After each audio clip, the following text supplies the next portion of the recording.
योगी जी, प्यार मोहब्बत की बात तो ठीक है, लेकिन जब आपके भाषण सुनते हैं ऐसा लगता है कि आप सिर्फ नफरत फैला रहे, जैसे सिर्फ आग लगा रहे, जैसे किसी का खून पीना चाहते हैं।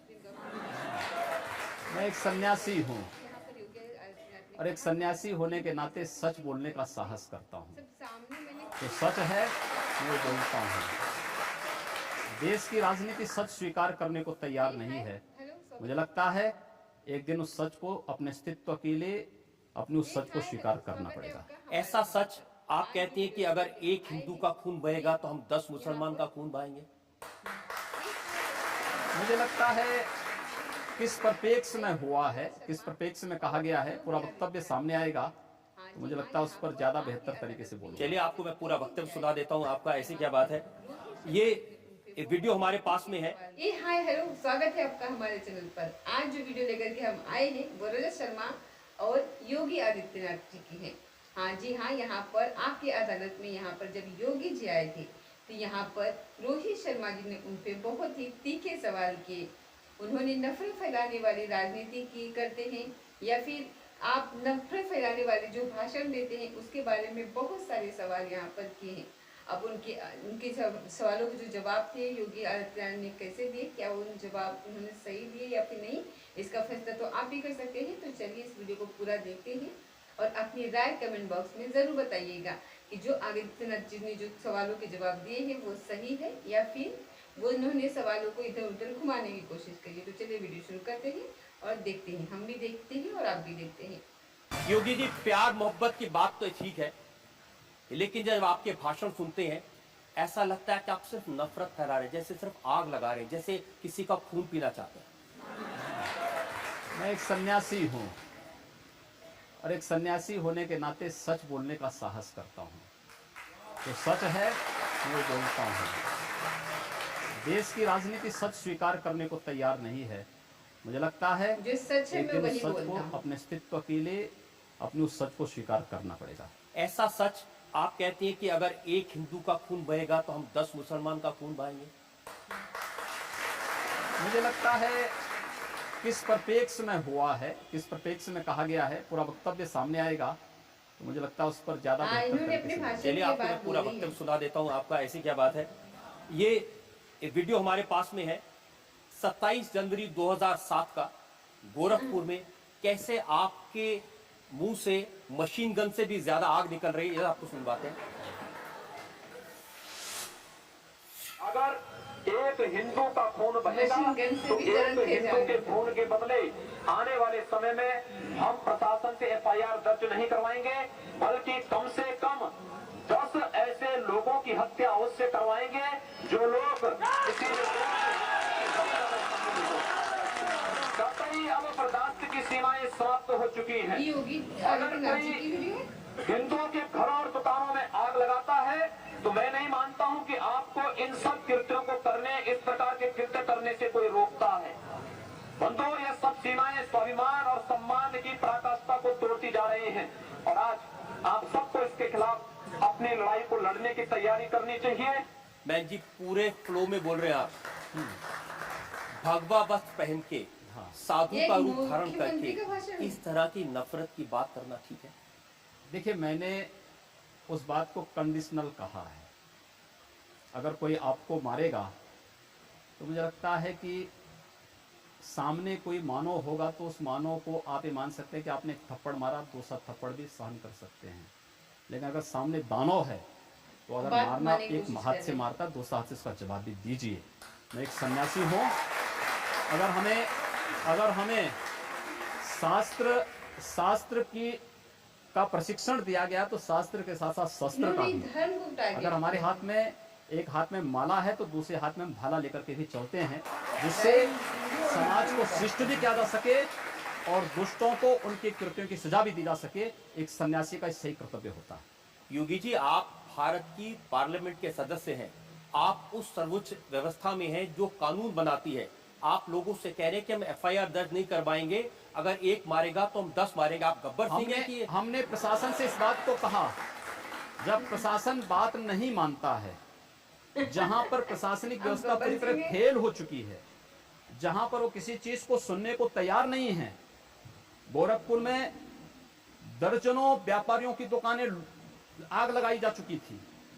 एक व्यापारी की हत्या सरेआम इसलिए कर दी जाती क्योंकि एक हिंदू बालिका को जबरन मुहर्रम का जुलूस उस बालिका के साथ जबरन करने का प्रयास करता और वो व्यापारी उसको बचाने के लिए आता है, तो उसकी हत्या सरेआम पुलिस की जीप से खींच करके चाकू से गोद करके उसकी हत्या कर दी जाती है। कोई इस बात को सुनने को तैयार नहीं। आखिर हम लोग बाकी इसके अलावा हमारे पास चारा क्या है? अपने लोगों को संगठित करके इस प्रकार के अन्याय का प्रतिकार करना। मुझे लगता है जब कानून और व्यवस्था फेल हो जाती है, जंगल राज हो जाता है, तो जंगल राज का जवाब जैसे को तैसा देने की तैयारी होनी चाहिए। योगी जी, प्रधानमंत्री नरेंद्र मोदी कहते हैं सबका साथ सबका विकास। ऐसे विकास करेंगे लोग के घर जला के उनको मार के? हमने कहा हम पहल नहीं कर रहे हैं, हमने अपने तरीके से नहीं जलाया है। हम कह रहे हैं कोई हमारा जलाएगा तो ये निश्चिंत होकर के नहीं बैठे। आप लोगों को भड़का रहे हैं, उनको हिंसा करने के लिए उकसा रहे हैं, ये कानूनन अपराध है। मैंने ये कहा कि अगर कोई हमारा जलाएगा तो वो सुरक्षित नहीं बैठेगा।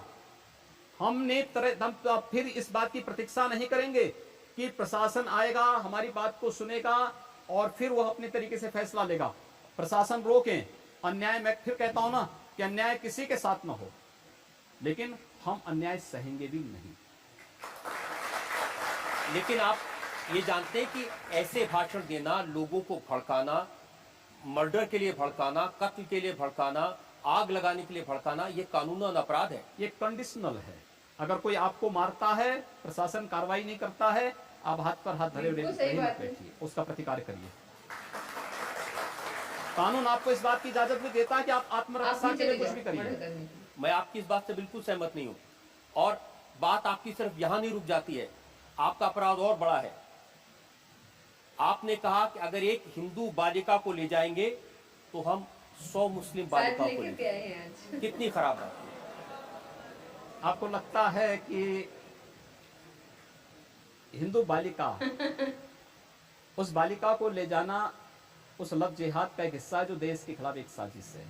और आज जो मैं कह रहा हूं, हिंदू शब्द को आखिर आप लोग सांप्रदायिकता के उसमें क्यों रखना चाहते हैं? वो कोई जाति नहीं, कोई मत नहीं, कोई मजहब नहीं, कोई पंथ नहीं, कोई संप्रदाय नहीं। वो तो हमारी एक राष्ट्रीय पहचान है। अगर मैं उन 100 लोगों को राष्ट्रीय पहचान के साथ जोड़ने की बात कर रहा हूं तो कौन बुरी बात है? अच्छी बात है, सबको जोड़ा जाना चाहिए। आप तो खुलेआम कन्वर्जन की बात कर रहे हैं। कन्वर्जन नहीं, ये प्रावर्तन है। कन्वर्जन वह है एक हिंदू का इस्लाम या ईसाइयत में जाना कन्वर्जन है। लेकिन अगर एक ईसाई और एक मुसलमान वापस हिंदू में आता है तो उसका प्रावर्तन है, घर वापसी है। मुझे लगता है ये उसकी घर वापसी का हमें समर्थन करना चाहिए, क्योंकि उसको उसकी राष्ट्रीय पहचान मिल रही है। ये देश का कानून इसका समर्थन नहीं करता। दूसरा करे अपराध, आप करें तो देश का कानून धर्मांतरण को स्वेच्छा से मान्यता देता है, लेकिन धर्मांतरण को नहीं। ये धर्मांतरण हिंदू में वापस आना, अपनी राष्ट्रीय पहचान में पुनः वापस आना। इस देश में आज तो अजय जी आप तो बहुत वरिष्ठ पत्रकार हैं, बहुत वरिष्ठ है, और मुझे लगता है कि आपके पास व्यापक अध्ययन, व्यापक अनुभव भी है। देश के अंदर जो डीएनए थ्योरी आई है उसने इस बात को साबित किया है कि सब एक ही उससे मूल से हैं। और डीएनए थ्योरी इस बात को जब प्रमाणित करती है तो मैं अगर उसी डीएनए थ्योरी के साथ जोड़ने की बात कर रहा हूं तो भारत की राष्ट्रीयता के साथ जोड़ने की आप मेरी कितनी भी तारीफ कर रहे हैं, मैं सवाल नहीं छोड़ूंगा। नहीं, आप सवाल करिए। और मेरा सवाल आपके उस बयान को लेकर है। आप क्योंकि गोल गोल बात कर रहे हैं, मैं जनता के सामने वो बयान आपको सुनवाना चाहता हूँ। एक और वीडियो हमारे पास में है और सुनिए आपने क्या कहा। सही बात है। हम लोगों ने तय कर रखा है कि अगर वो एक हिंदू बालिका को ले जाएंगे तो कम से कम 100 मुस्लिम बालिकाओं को हिंदू, अगर एक हिंदू को मारेंगे तो 100 को हम भी मारेंगे। आप जनता से कहलवा रहे हैं वो एक हिंदू को मारेंगे तो 100 को हम भी। लेकिन मैं नहीं कह रहा हूं ना, पब्लिक कह रही है। ये मतलब कि लड़कियों, इस बयान में आपने ये भी कहा कि गोरखपुर में हिंदू लड़के मुस्लिम बालिकाओं से शादी करते हैं, ये परंपरा है। हिंदू मुसलमान नफरत, मार काट शोभा देता है। मंदिर के महल भगवा पहने साधु को हम कहाँ मार काट करवा रहे हैं? हम तो शांति से रहना चाहते हैं, बहुत शांति से रहना चाहते हैं। लेकिन जो लोग शांति से रहना नहीं देना चाहते हैं तो आखिर उसका भी कोई उपचार होगा। उपचार जब शासन तंत्र के साथ नहीं होता तो समाज को वह उपचार स्वयं अपने हाथों में लेना पड़ता है, और मुझे लगता है समय आ गया है जब उपचार लेना पड़ेगा। भैया मंच पर खड़े हो गए, योगी जी, इस समय देश में आपकी सरकार है। जी हाँ। एक तरफ नरेंद्र मोदी लाल किले की प्राचीर से कहते हैं कि 10 साल तक दंगे फसाद को पीछे छोड़ दो, सिर्फ विकास की बात करो। इस देश के अंदर एक भी दंगा हिंदुओं की ओर से नहीं हुआ है। देश के दंगों के इतिहास को आप देखेंगे, मैं आपको बताऊं, पूरे देश के अंदर दंगे कहां होते हैं? 3 श्रेणियां उसकी हैं। 10 से 20% की आबादी, 20 से 35% की आबादी और 35 से ऊपर की आबादी। 10 से 20 की आबादी जो है, यहाँ पे छुटपुट सांप्रदायिक झड़पें होती हैं, जहां पर मुस्लिम आबादी 10 से 20% के बीच में है। 20 से 35% की आबादी जहां भीषण दंगे होते हैं, और 35 से ऊपर की आबादी जहां गैर मुस्लिम के लिए कोई जगह नहीं। ये केवल भारत की बात नहीं कर रहा हूं, पूरी दुनिया की मैं बात कर रहा हूं।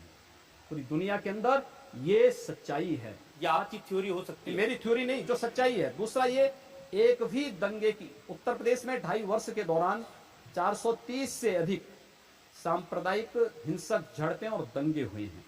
एक भी दंगे की शुरुआत हिंदुओं की ओर से नहीं है। सिंगल एक भी योगी जी, दंगा शुरू करने वाला ना हिंदू होता है ना मुसलमान होता है। कैसी बात कर रहे हैं आप? मैं सच्ची बात कर रहा हूं। आज लोग कह देंगे आईएसआईएस के साथ लड़ने वाले लोग न हिंदू है न मुसलमान है, फिर उनके लिए फतिया क्यों पढ़ा जा रहा है? आप कहते हैं कि आतंकवाद की कोई जाति नहीं होती, और राम जन्मभूमि पर हमला करने वाले आतंकवादी जब वहां सुरक्षा बलों के हाथों मारे जाते हैं तो उनके लिए फतिया पढ़ा जाता है। क्यों नहीं उनको अमेरिका की जैसे ओसामा बिन लादेन को अमेरिका ने समुद्र में डाल दिया, पता ही नहीं लगा कहां चला गया, वैसे क्यों नहीं उनके साथ व्यवहार करते हैं? फिर जब उसकी कोई जाति नहीं, उसका कोई मजहब, कोई धर्म नहीं, उसके साथ इसी प्रकार का व्यवहार करिए। क्यों उसको फिर जाति के दायरे में, किसी मजहब के दायरे में उसको कैद कर देना? ये तो आप कर रहे हैं कैद, मैं नहीं कर रहा हूं। ये वे लोग कर रहे हैं जो उनको उस प्रकार का वो देने के लिए उतावले दिखाई देते हैं। और इसलिए मैं कह रहा हूं, अगर जाति नहीं, मजहब नहीं, समाप्त करिए।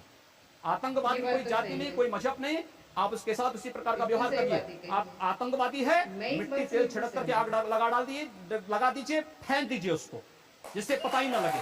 क्या मतलब है? ये चीजें अपने आप समाप्त हो जाएंगे।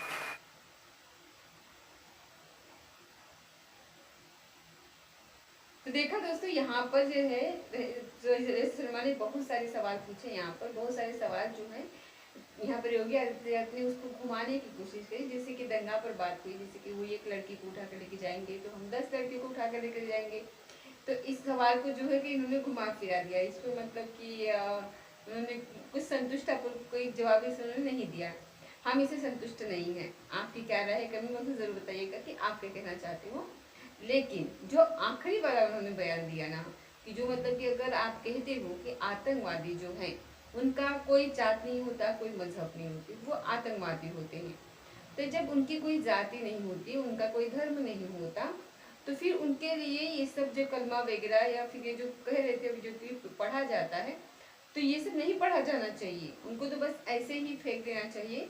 उनको एक साबित कर देना चाहिए कि हाँ ये मृत्यु इनकी हो चुकी है। उसके बाद उनको ऐसे ही किसी मतलब कहीं फूक दीजिए, कुछ कीजिए। उनके लिए कलमा वगैरह पढ़ने की जरूरत नहीं है, क्योंकि अगर आप कलमा वगैरह पढ़ते हो तो यहाँ पे ये साबित होता है कि ये मुस्लिम है, तो फिर तो एक धर्म के दायरे में बन जाते हैं। तो अगर आप ये कहते हो कि उनका कोई धर्म नहीं होता, तो उनके लिए ये सब जो धर्म रिवाज की जो बातें हैं वो नहीं करनी चाहिए। आपकी क्या राय है कमेंट बॉक्स में जरूर बताइएगा। तो मिलते हैं अगले किसी वीडियो के साथ, तब तक जय हिंद, जय भारत।